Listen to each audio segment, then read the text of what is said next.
My name is David Brown. I have a blog called The Trendy Troodon, and I have done a number of videos before. If you've seen those, you'll be seeing that this is a different room. That's just because the room I normally record these in is undergoing work, so I'm recording in another room. And I'm going to talk about what's called Mold A Rama dinosaurs and souvenirs. These are things I got on a trip to Chicago, particularly to the Field Museum, which for me was really the whole point of the trip, and some other museums, particularly one called the Museum of Science and Industry. And what you'll see in these museums, I understand there are at other locations, like at least one of the zoos in Chicago, are what look like a very basic sort of 3D printer. It will sculpt some kind of toy, souvenir, whatever you call it, in maybe a minute or even 30 seconds to a minute. I recorded one of these machines in action, and I have a video of that up. And I tried to get a good sample of these. Otherwise, I might have stayed with one. This was the first one I got from the Field Museum. Now, the backstory here is that these were machines that were patented and made in the 1960s. The company that operated them phased them out in the very early 70s, but other companies have been taking things up, buying up old machines and molds and continuing to maintain them. And with this, I had bought this, however you look at it, at the very beginning of a tour. I wasn't quite sure how it was meant to be handled, and that might have caused a bit of a condition issue. These look like scratches. Initially, they were shallower, but otherwise more visible, almost like it was lighter plastic. What I concluded was that it was air bubbles, and when I did go in and just try to poke or scrape a little bit, I was able to get off a sort of film that was on the surface of these, and what I saw underneath were these very small holes. Yes, and what I saw when I looked into it further was that you're supposed to hold these until they've cooled. They come out quite hot, and they actually say to hold them upside down. And I definitely hadn't done that here. So, since they are from the 60s, pretty obviously they get dated. With this, it is basically based on decent science for the 1950s and 60s. It was actually originally created for the 1964 World's Fair as part of an exhibit Sinclair, the gas station, put up. So here you have the tail on the ground, but otherwise it's really not that bad even now. It has the legs under the body, though it almost looks like they were thinking of making them sprawl to the side. That was something scientists kind of believed because they needed dinosaurs to be like reptiles, but everyone who took a look at the real bones was saying it was wrong. And it has a weird head. This was originally going to be a brontosaurus. Now, on the base, Here you see the Field Museum name. Over here you have a Apatosaurus, which of course people are arguing about again. So it's supposed to be Brontosaurus or Apatosaurus, whatever you call it. But the head, from what we know now, really isn't right. It was based on a Chimerosaurid skull. So this was a decent guess. And certainly things like this existed. It's just not how Brontosaurus would have looked. And I try and figure out how well this would show in the camera. The other major thing, yes, they have the nostril in the forehead, when what we know now, and what a lot of people thought much earlier, like late 1800s, early 1900s, is that there was some kind of soft tissue structure and the real nostrils were lower down. Here you can really kind of make that out, and part of that is that the bone of the Chimerosaurus didn't have quite the same kind of gap like you might see on something like Brachiosaurus. And again, this is still a pretty good mold. It has a nice vintage look. And one more thing, it does reasonably look like an animal that belongs on land, though when you're doing the sculpt, you can't just show it underwater without completely changing what you're doing. And this was another one I got, the second one.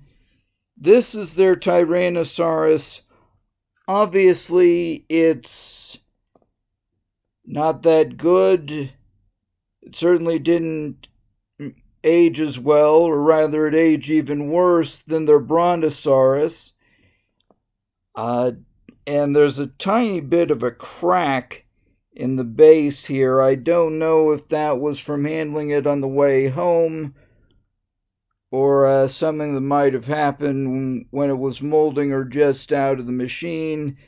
So this guy's goofy, though he is still not as bad as the original Marx Tyrannosaurus, what they call the potbelly T-Rex.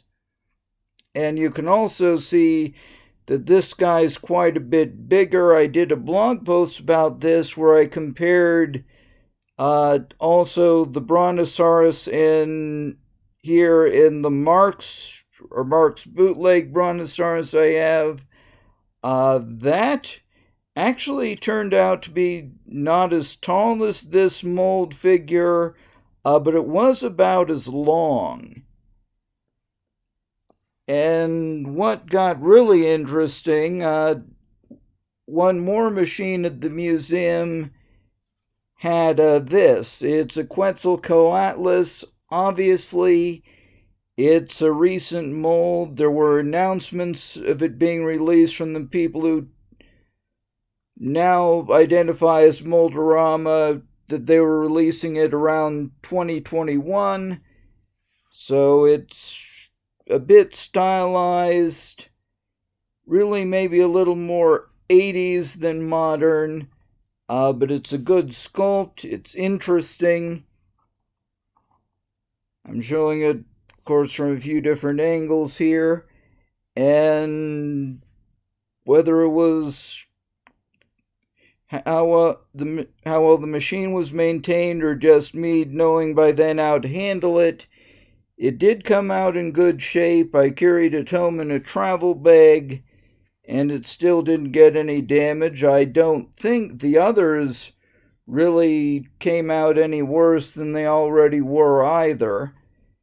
And here's one more look at it. What's most interesting, they have the raised wing and the beak. They kind of molded them together, presumably just for a more efficient design. But none of these really feel like they're soft or flexible, which you will get in vintage plastic. It might actually have been better if they were flexible, then they'd be more likely to bend instead of crack. But you work with what you have, or what they give you. And as I've said, I also have a few from the Museum of Science and Industry. This is the one I have a video for. It's supposedly the biggest Mold A Rama sculpt. It's a 1960s Gemini Apollo Mercury capsule. So certainly from the 60s. This was at their space center. And it's big, though you don't exactly get a lot of further value. It's really just because it was a very functional shape. And there are a lot of other vintage toys like this. This is the one you can get cheap. For further comparison, I've heard of one like this that was originally a drink container, so literally disposable, and that costs real money now. And now I'm going to try to do something on camera. One of the things I brought home broke. This was another one from the Museum of Science and Industry. It's a jet. It looks a bit like others I've gotten from Timmy. That's Timmee. And I assume that's just the common aesthetic. So it came out of the machine like this.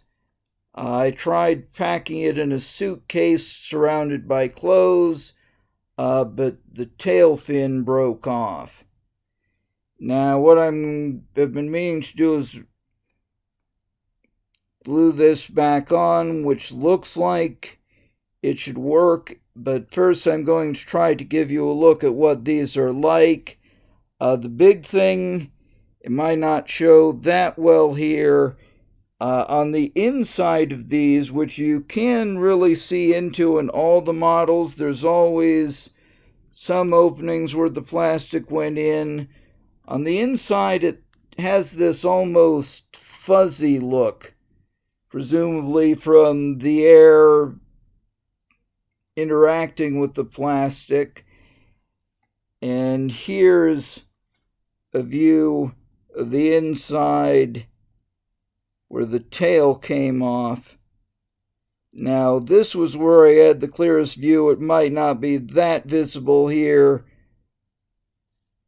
But this here is the fuzzy or bubbly stuff on the inside. And here you can just see straight inside. So with these things, you probably couldn't use regular model glue. At least it wouldn't be a good idea to count on it. So I'm going to use crazy glue instead. And I'm going to see if this comes out. I need to get this punctured better.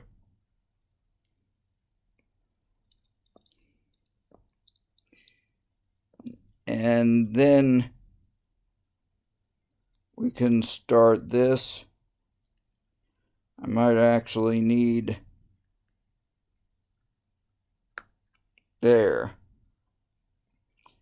And now I'm going to try to spread this on the inside.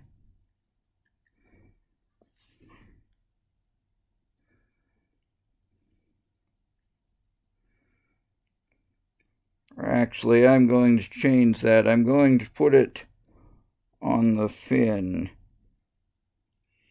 and see if that works.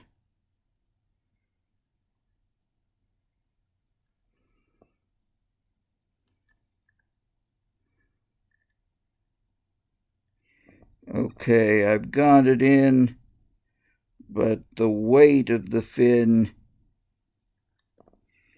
isn't holding in. I'm going to have to try to put in more.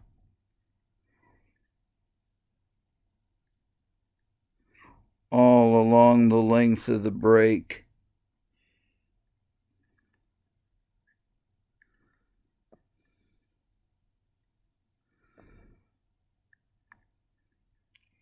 And this, whatever I can do, may have to do for the moment. There, that seems to be holding, so we'll see. Nope, it fell off again. I will be working on this a little more. I'm not giving up, but that's enough for this video. So these are worth getting if you're in Chicago. Just don't count on getting them all the way home if you have to travel far. So I'm going to end this video. I will be back soon.